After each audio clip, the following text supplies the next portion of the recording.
Salams, you're watching People's Dispatch and this is the Daily Debrief coming to you from our studios in New Delhi with me, Siddhant Ani. On the show today, we look at why German Chancellor Olaf Scholz is in South America trying to drum up support for the NATO-led or NATO-backed war effort in Ukraine instead of suing for peace.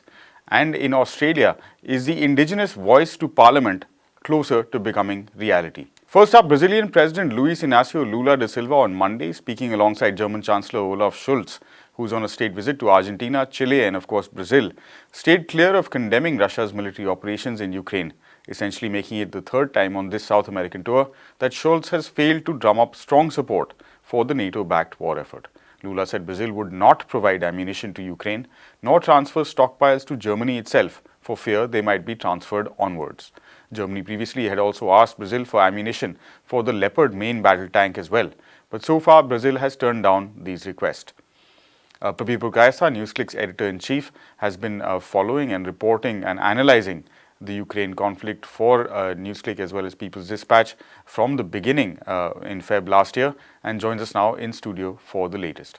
Prabir, good to have you back in the Daily Debrief studios.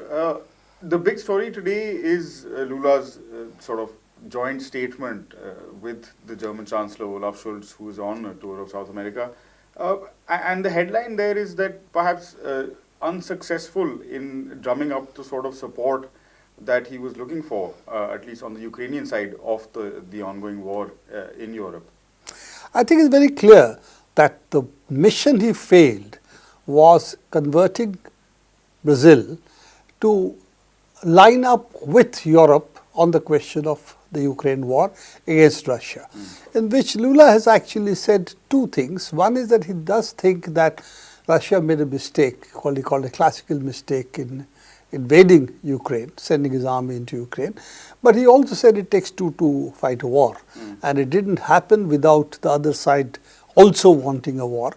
And this goes back to what we have discussed much earlier, that Ukraine and the Minsk Accords were a way of getting out of the crisis of the Donbas republics. And the fact that they did not follow up on the Minsk Accords, Minsk I and Minsk II, particularly Germany and France, who were the guarantors of the Minsk Accords, is in fact the genesis of the problem, as well as NATO's eastward march right up to Russia's borders. But with Ukraine, they come about 500 kilometers from Moscow, as we have discussed earlier.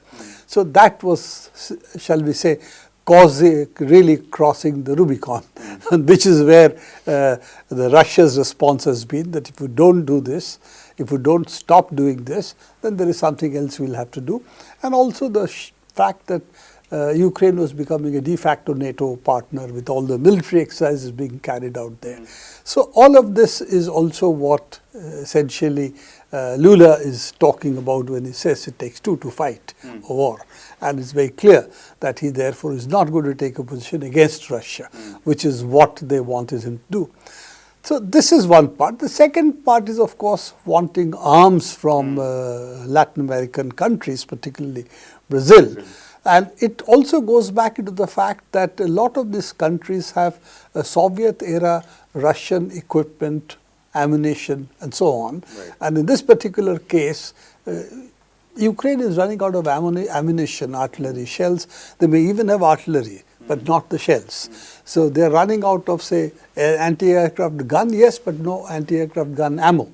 So all of this means the demand for ammunition, as well as for, of course, other equipment is ratcheting up. And Western Europe, as well as the United States, are not producing at industrial scale arms and ammunition, which is what has been observed by various groups. But even American think tanks have brought it out that the United States just cannot match what Russia is doing. Russia is firing in 1 week more than what United States can produce in months. So that kind of scale difference, what is called industrial scale war, is what the US is not ready for. And therefore the need of, after having exhausted Europe of all of this ammunition, now to go in, now going all over the world try and see if they can get ammunition. In fact, a lot of the demand has also been trying to get tanks from Soviet-era tanks. You see, one of the advantages of getting Soviet-era tanks, arms and ammunition is that the Ukrainians can handle it much more easily. Familiarity is there. Therefore, that was the second plank of Scholz's visit. And I think both have really fallen flat. Right. Prabir, how surprising is it to you? On the one hand, okay, you can understand, a set of allies visiting other countries to drum up political support for a particular cause. But here they are, like you're very clearly pointing out, looking for arms and ammunition. That doesn't seem to be on the road to peace. It seems to be very much to continue the conflict. How surprising is that to you? I'm most surprised actually at Germany, because Germany is one country, even I think I would put France in that, which have an industrial scale production, at home. So German industry has been badly hit by the war, particularly as the cost of energy has gone up. We have discussed it, why the cost of energy has gone up, because it's linked to the price of gas.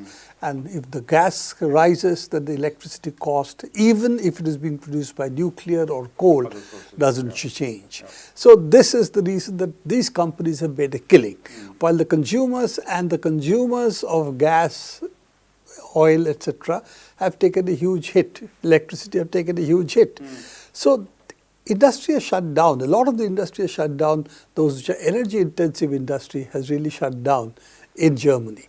So it's what is called demand destruction, as we have discussed. So given all of this, I'm surprised that Germany should be going out with a begging bowl, give us arms, give us ammunition to give Ukraine, trying to drum up further support for the war. Already the British working class are on the streets. The French working class is on the streets.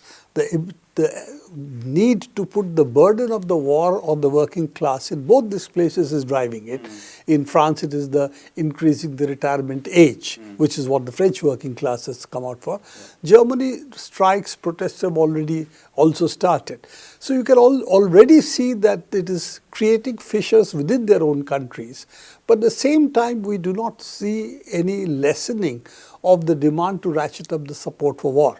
In the case of Scholz, it's particularly interesting because it appeared that Germany was reluctant to give Leopards, the tanks, and partly because it felt that this is ratcheting up the war. So, and they didn't seem to be in favor of that. Now it seems that they were only saying, we will give tanks provided America gives its tanks, so that if both the tanks lose in Ukraine, then at least our market between the two does not get unduly disturbed. So it seems to have been a very different calculation than a calculation for wanting peace. Now, if you take various authorities on the subject, and the fact that they're all nuclear powers, all said and done, I'm leaving out in UK, France as nuclear powers because they won't do anything without the US saying so. But US and Russia are both nuclear powers with the ability to finish entire global civilization, and we know that. That in this case, there would be no adults in the room who would like to say, let's see on what terms can we look for peace. Because whatever is emanating, I'm forgetting Zelensky because he has to make all these noises. But if you look at all the senior statesmen on the US side are saying, they are basically saying, yes, peace, yes, but after Zelensky and the Ukrainian government has driven out Russia from its soil, including Crimea. The only thing they have said, Crimea could be postponed for some future resolution, but immediately vacate all of these areas, which is actually back to Minsk Accords, which they forgot to implement. So why would Russia go back to a pre-Minsk Accord position when the Minsk Accords have not been implemented? That means forget about the Russian language speakers in Ukraine, the ethnic Russians in Ukraine, just hand them over as captives to us. That's something which is very unlikely to work as a peace map. So it is interesting that we have various authorities who should be listened to, Mearsheimer being one of them, who are saying this is really playing Russian roulette. And that is unfortunately not something confined to the US. Europe, Russia included, but also for all of us, because if they go up in nuclear smoke, so do we. So this is the essential problem, that peace is not still back on the table, it is still war.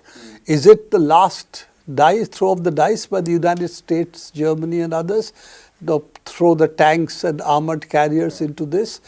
Already, no, after that it will become about fighter jets or the next level of advanced weaponry. there's not much left. That's the problem. It is a ground war. If you give them fighter jets, they're trying to bomb Moscow. Now that's really Armageddon in spades. So I really don't know what is going on in the minds of the Western powers, because in this case, Russia, before this, what special military operations had said, NATO is the key issue, Ukraine joining NATO, that is the key issue for us, and cultural and ethnic, linguistic rights for the Russian minority in Ukraine. I think these three things could not be sorted out then. Unless these three things get addressed, I don't see how peace can really return to Ukraine. And at the moment, it's Ukraine who wants to change whatever is the artificial boundary set up by war. Of course, Russians are advancing in Donbass, even if it is not a very big advance. So I really don't see in what direction this war can go, except at the moment continuing the way it is doing. Praveer, lastly, and maybe a little bit quickly if you can, Lula also pointed to a possible, place where the adults in the room might be hiding, which is countries that haven't aligned themselves with one side or the other, countries like Brazil, countries like China. Where are they in the conversation? Because not much is coming from either side, it seems. Well, China is, I think, more increasingly lining up with Russia, though not in words, but in what it is doing. Because China itself is under increasing technical sanctions. So given the technological sanctions, they are not really on the side of the United States and NATO for sure. It's countries like Brazil, countries like India, who might have some leverage on both sides. But at the moment, the adults in the room are really outside the room. The adults in the room have to be in the United States, in EU, in NATO, and in Russia for a conversation to take place. Others are outside the room. So I think that's a problem. And here the problem is not so much Russia, because I think they have repeatedly laid down what their lines are. I think the United States and the NATO countries saying Russia has to first vacate everything, including Crimea. They were saying, now they said may not be Crimea immediately. But that is unlikely to get any traction with Russia, not after 12 months, almost 12 months of war. So I think that unless that gets addressed, you are going to see a long drawn out conflict and gradual destruction of the Ukrainian army and society, because they are bearing the brunt. This is really NATO fighting to the last Ukrainian. So that's what is really it. All right. Thanks very much, Praveer, for that update. And of course, the Brazilian president will be visiting Beijing sometime soon and has said that he will be bringing it up with his Chinese counterpart, at least to initiate some sort of dialogue in the direction of peace. And we're moving on to our next story now, which comes from Australia. And our second and final story for the day, the Indigenous Voice to Parliament, also referred to simply as The Voice, is a proposed new advisory group containing separately elected Aboriginal and Torres Straits Islander people, tasked with advising Australian Parliament and government on matters of significance to the communities. The idea came from the May 2017 Uluru Statement from the Heart, delivered by the First Nations National Constitutional Convention. Now, under the Anthony Albanese-led Labour government, plans to get constitutional recognition for the advisory body have received a fresh push. The bill to propose the move will be tabled in Parliament next month, and campaigning and referendum processes are picking up steam. State as well as territory leaders of government as well as industry leaders in Australia are apparently backing the process as well. Anish has been covering the story and joins us now for more on this very important piece of legislation in Australia. Anish, good to have you back on Daily Debrief. First up, tell us a bit more about The Voice and why this sort of piece of legislation might prove to be critical in terms of the reconciliation of all of the people currently living in Australia. Well, we have to first state that this would be one of the first steps towards that reconciliation that you're talking about. As you pointed out, it's an advisory council. It may not have any real power to affect changes in legislations, but they will be a significant advisory body that will have every right to intervene in certain cases with their advices on matters that concern Indigenous peoples in Australia. And this is quite significant because this will be a constitutional move. Now, this is not the first time that an advisory council consisting of Aboriginal people, elected Aboriginal or Indigenous people, because in 1973, the Whitlam government, at the time, the Labour Party government, one of the most radical governments in Australia till date, is kind of created this called as the Aboriginal Consultative Committee, which included members that were elected by members of the parliament at the time. And so that existed in 73. It was taken down by a later conservative government in the 80s. So what the indigenous community right now is asking for is, well, to begin with, recognition of indigenous rights and the indigenous community in the Australian Constitution. This is quite significant. We have to remember that Australia, much like many of the countries of what was called the New World, is a settler state, and it is basically a country that was built on stolen land of the indigenous peoples. And so this whole recognition part of them as the original holders of the land, or just may not be the original, like that may not be the phrasing of how they are going to be recognized, but the fact that they will be recognized as an essential part of the Australian state and nationality will mean that they will need to have representation in the parliament that will specifically identify concerns that affect the community. So it's a very significant move by the current government in many ways, because it also is also something that comes after more than 2 decades of indigenous groups advocating for something like this. Right. In his, I think, victory speech or acceptance speech after the election, Anthony Albanese, in fact, stated that this was one of his key objectives when he did come to power, his government, his party came to power. What is this sort of political scenario? There's bound to be some opposition, no doubt, from the more conservative sections. But what is the current political scenario? From what I'm reading, there is considerable support across Australia for the move. Yeah, so there is definitely a great deal of support for creating the voice in the parliament, and but you have some very strong opposition coming, not just from very clearly conservative groups, but also coming from some indigenous voices. Obviously, we have one section of indigenous leaders that are now aligned with the conservative opposition, the Liberal National Coalition, are advocating against the voice. Many of them even saying that it will be divisive, it's racist, whatsoever. But obviously, that is not the case, because in many of the ways, it is a recognition of the fact that the country originally belongs to them.